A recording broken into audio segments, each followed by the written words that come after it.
Well, hello, welcome back to our continuing series of summer observing. So today we're going to talk about two really interesting constellations and then add in a different way of looking at it from a Native American eyes. And our constellations are the Northern Crown and Hercules. One is a little bit harder to find, the other is a very pretty one to find, and once you find it, it'll be very hard to ever miss it again. So let's jump in and begin to do it. Again, I encourage you to use sky maps or to use apps to help you find them, but we'll give you some tips here to help you go along. So first off, one of the major constellation in the sky and fairly easy to find is the Northern Crown or Corona Borealis, which means just Northern Crown. And it's really is sometimes described as a beautiful circlet of stars.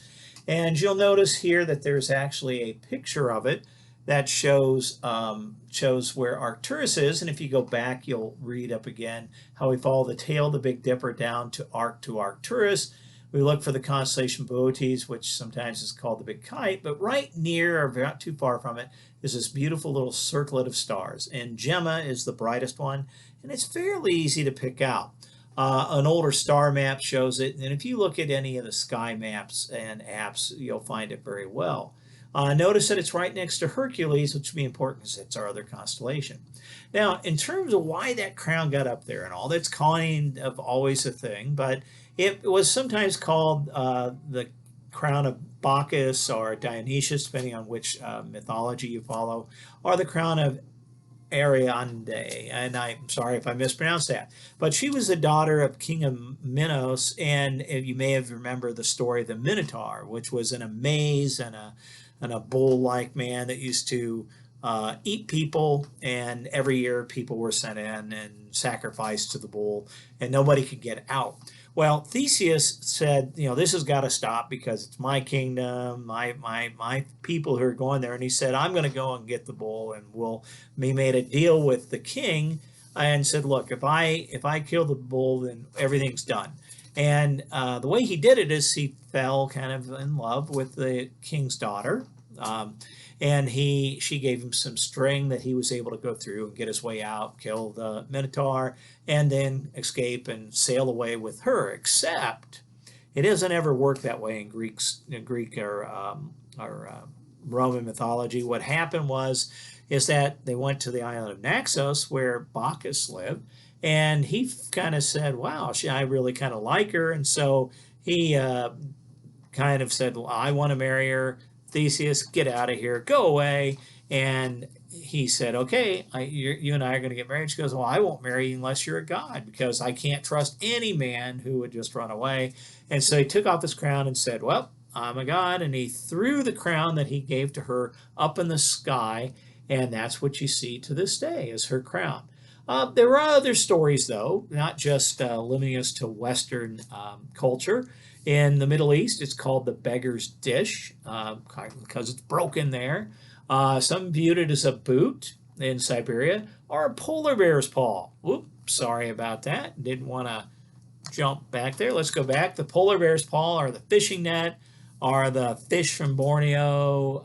They call it a fish. Money string from China, where each of the little stars that you see here are actually little coins, are a celestial jail. And so you were in this jail, and different times of the year you get out or not. So it's kind of got some interesting things, and you can look up more about it. But it's right next to our next constellation, which is Hercules.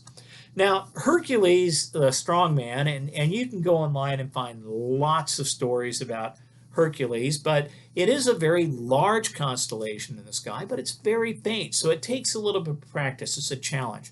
So this is one of those where an app would really help you find it. But one of the things that can help you out is if we know where the Northern Crown is, which is right over here, and we can find this really bright star Vega, which is in the constellation Lyra that we're going to look at later on, is we'll be able to find it out, and Boötes is off that way. And so what you look for, and the part that makes it easier to find, is right here. And right here refers to the keystone.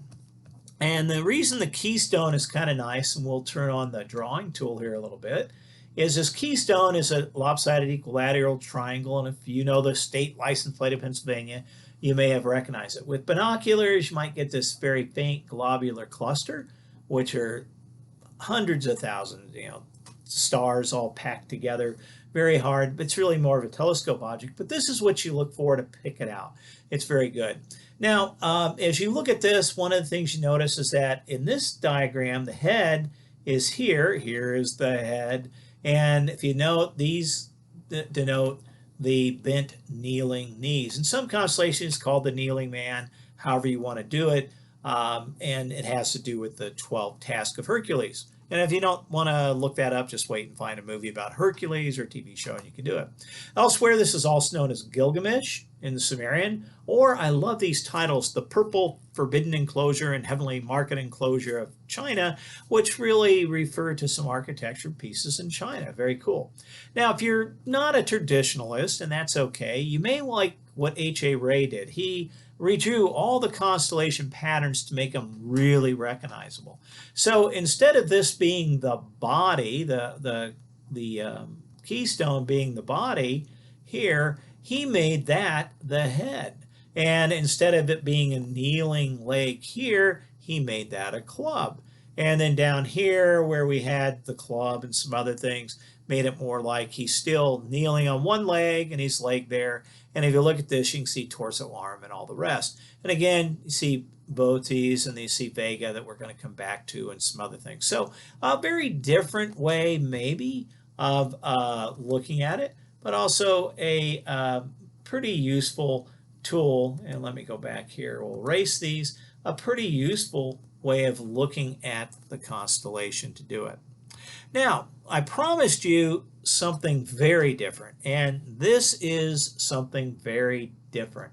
What you're looking at here, and let me see if I can move that slightly, there we go, is what you're looking at here is the combination, according to the Native American Blackfoot tribe, what they looked at was a combination of, they saw out there, is what we call the Northern Crown, a Corona Borealis, and Hercules, were really part of one bigger complex constellation. And you can kind of see it, and we'll draw this in so you can see it. You see it here in this constellation here, where it's the spider god and the web, his web or her web.